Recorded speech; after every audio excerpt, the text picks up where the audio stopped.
कभी आपने सोचा है कि भारतीय अर्थव्यवस्था की नब्ज कहां मिलती है?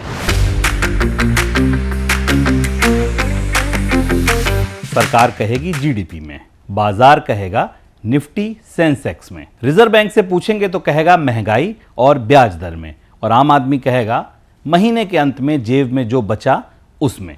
लेकिन भारतीय अर्थव्यवस्था की एक और ईसीजी मशीन है। वो ना संसद में बैठती है, ना रिजर्व बैंक की इमारत में, ना दलाल स्ट्रीट में। वह बैठी है आपके घर की रसोई में, बच्चे के टिफिन में, किराने की दुकान में, पान की गोमटी पर, पूजा की थाली में, स्कूल की कॉपी में और गांव के छोटे दुकानदारों के काउंटर पर। इस ईसीजी मशीन का नाम है आईटीसी। नमस्कार, मैं हूं शुभम शंकधर और आप देख रहे हैं क्लियर कट। आईटीसी सिर्फ एक कंपनी नहीं है। इसके पास सिगरेट है, आटा है, बिस्किट है, नमकीन है, नूडल्स हैं, कॉपी किताबों का सामान है, अगरबत्ती है, पैकेजिंग का सामान है, पेपर बोर्ड है और कृषि कारोबार भी है। यानी अगर भारत की खपत को समझना है तो आईटीसी के नतीजों को समझिए, क्योंकि आईटीसी के नतीजे सिर्फ एक कंपनी का बही खाता नहीं, बल्कि उपभोक्ता भारत का एक्सरे है। कंपनी के मुताबिक उसके 25 से ज्यादा बड़े ब्रांड 26 करोड़ से ज्यादा भारतीय घरों तक पहुंचते हैं। और इस एक्सरे में तस्वीर क्या दिख रही है? तस्वीर ये दिख रही है कि भारतीय ग्राहक बाजार से गायब नहीं हुए। वो अभी खरीद रहा है, लेकिन अब आंखें बंद करके नहीं, जेब टटोल कर खरीद रहा है। नतीजों की चमक और भीतर की चुभन। पहले आईटीसी के ताजा नतीजों की मोटी तस्वीर समझिए। मार्च 2026 की तिमाही में आईटीसी की परिचालन आय करीब 21,463 करोड़ रुपए रही, जो पिछले साल की इसी तिमाही के मुकाबले 17.5% ज्यादा है। कर से पहले मुनाफा 6,694 करोड़ रुपए रहा, जो 4.3% ज्यादा है।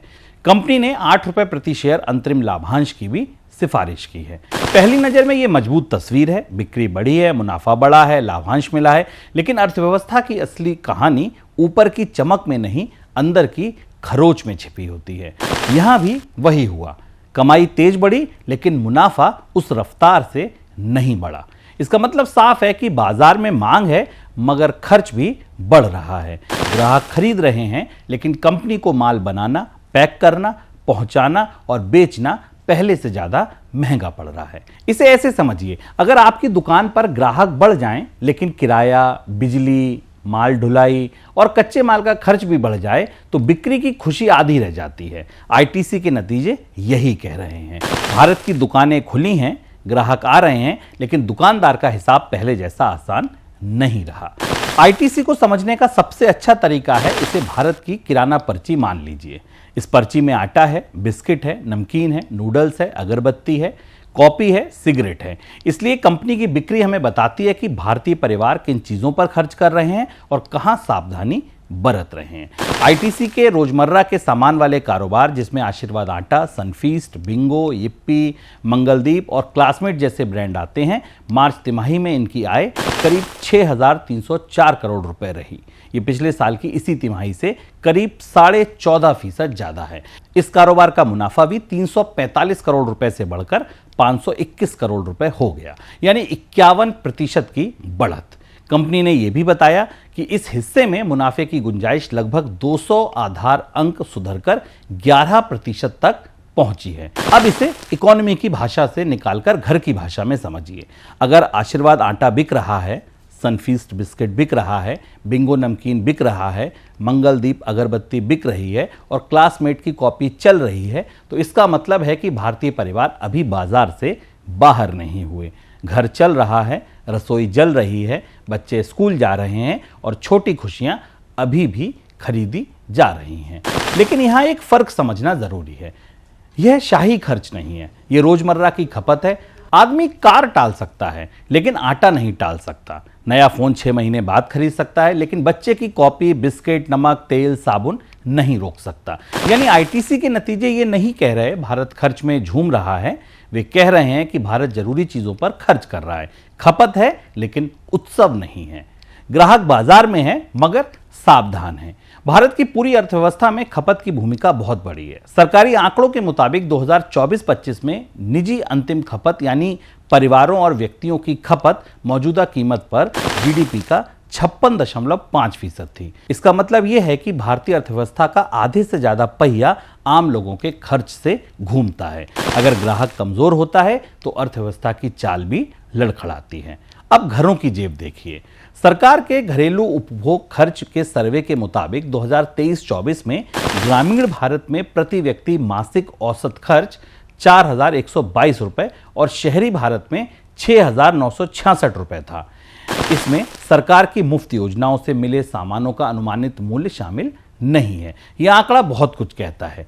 जब ग्रामीण भारत में प्रति व्यक्ति मासिक खर्च 4,122 रुपए है तो आटा, तेल, दाल, बिस्किट, नमकीन, साबुन, अगरबत्ती जैसी चीजें बजट का बड़ा हिस्सा बन जाती हैं। इसलिए ITC, Hindustan Unilever, Nestle, Dabur, Marico जैसी कंपनियों के नतीजे सिर्फ कंपनी की कहानी नहीं बताते, वे बताते हैं कि भारतीय परिवार कितनी मजबूती से खर्च कर पा रहा है।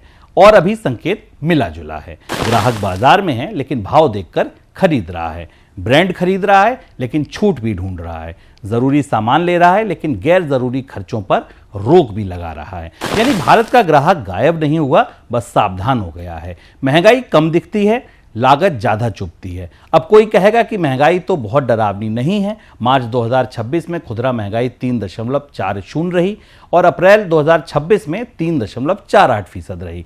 अप्रैल में खाद्य महंगाई 4.20% थी। ये आंकड़े रिजर्व बैंक के 4% लक्ष्य के आसपास हैं। तो फिर कंपनियां लागत के दबाव की बात क्यों कर रही हैं? क्योंकि आम आदमी की महंगाई और कंपनी की लागत एक ही चीज नहीं होती।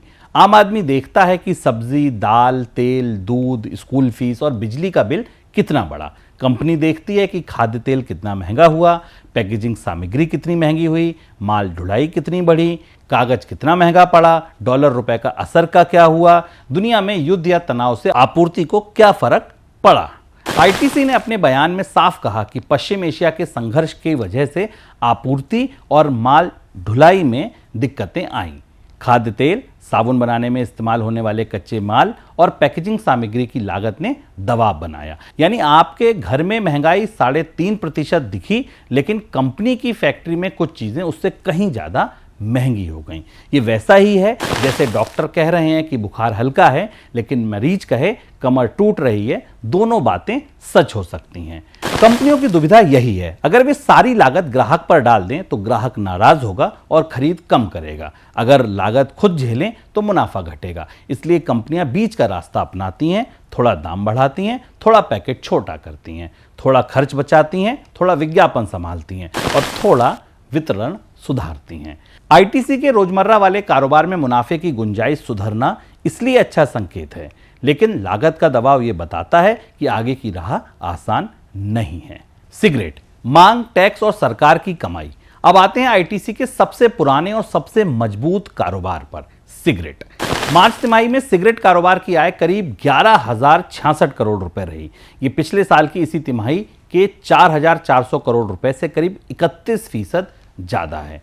लेकिन इस हिस्से का मुनाफा 5,118 करोड़ से बढ़कर 5,488 करोड़ हुआ, यानी 7.2% की बढ़त। ऊपर से देखें तो लगेगा सिगरेट कारोबार तो बहुत तेज चल रहा है, लेकिन यहां कहानी सीधी नहीं है।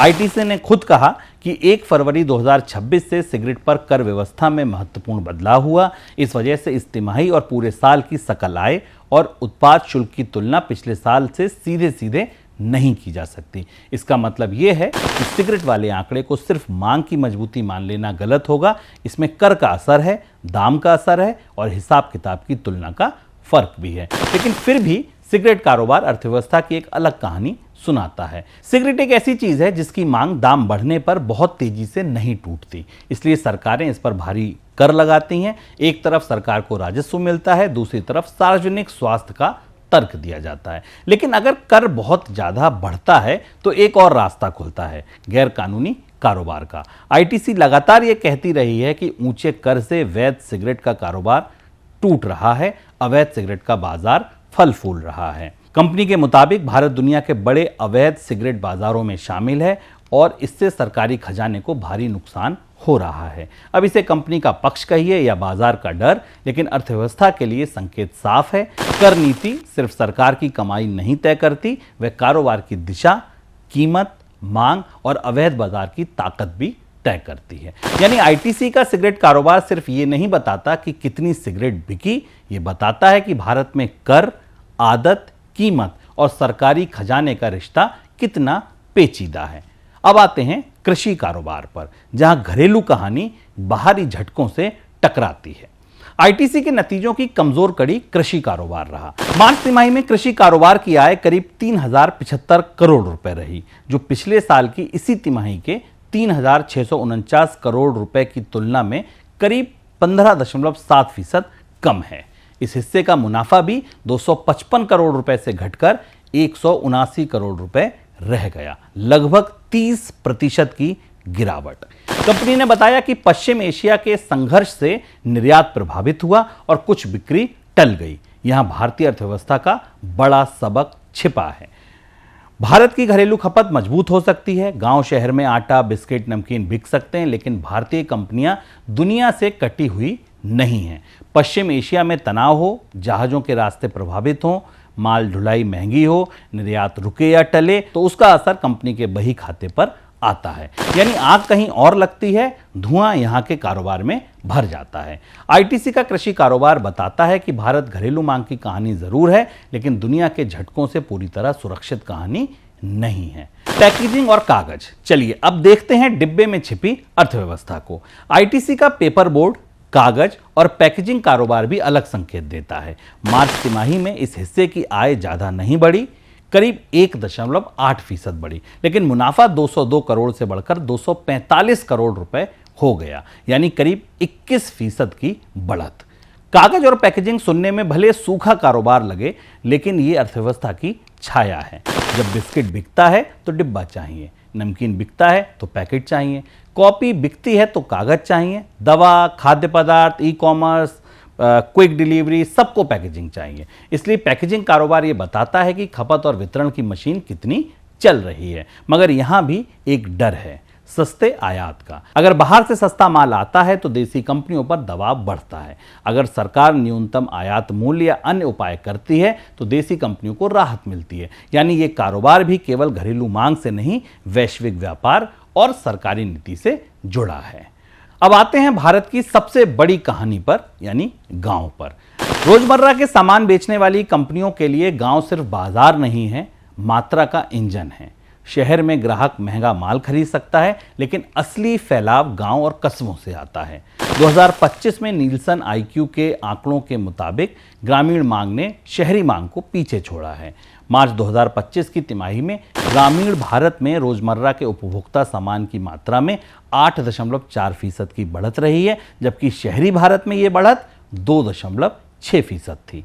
ये अच्छी खबर थी। इसका मतलब था कि गांव में कुछ राहत लौट रही है। खेती की आय, सरकारी खर्च, मजदूरी, छोटे शहरों की खपत, इन सब का असर दिख रहा है। लेकिन 2026 में एक नई चिंता सामने है, जो है मॉनसून। भारत मौसम विभाग ने अप्रैल 2026 के अनुमान में ये कहा है कि दक्षिण पश्चिम मॉनसून की बारिश लंबी अवधि के औसत की 92% रह सकती है, यानी सामान्य से कम। अब समझिए इसका रिश्ता आईटीसी से कैसे जुड़ता है।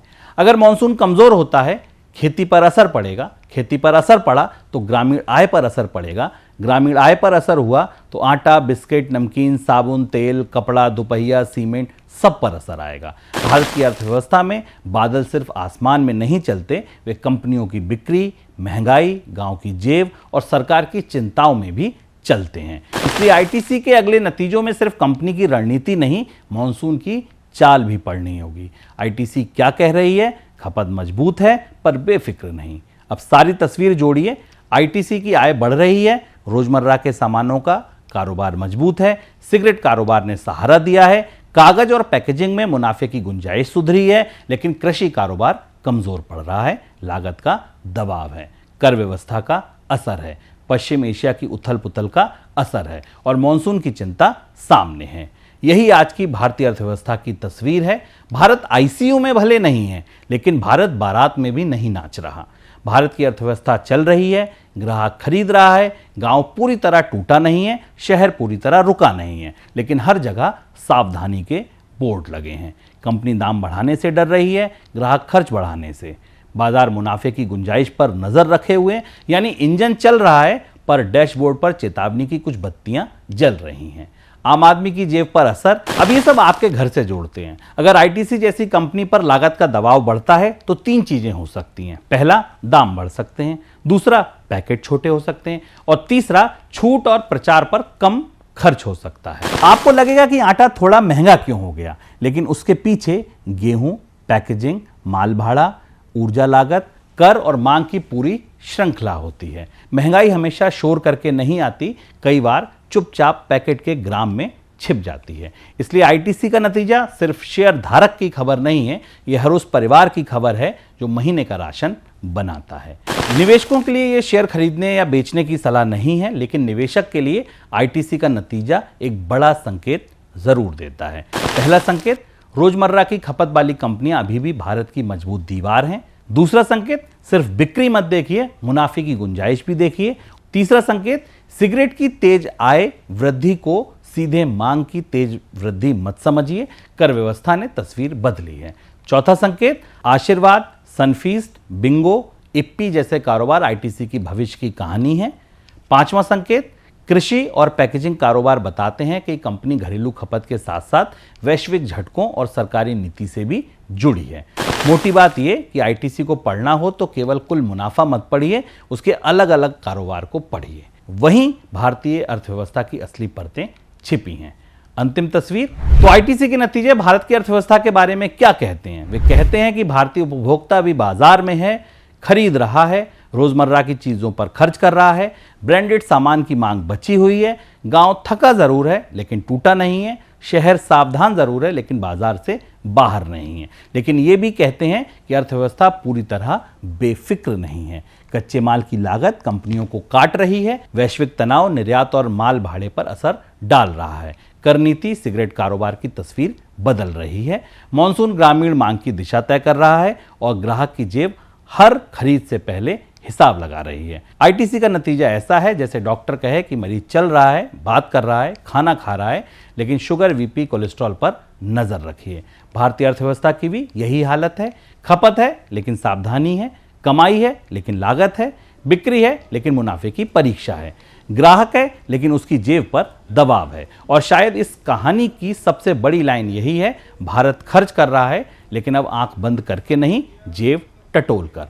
आज के क्लियर कट में इतना ही, कल ढूंढेंगे किसी और क्यों की कहानी। फिलहाल आप देखते रहिए अमर उजाला बोनस। नमस्कार।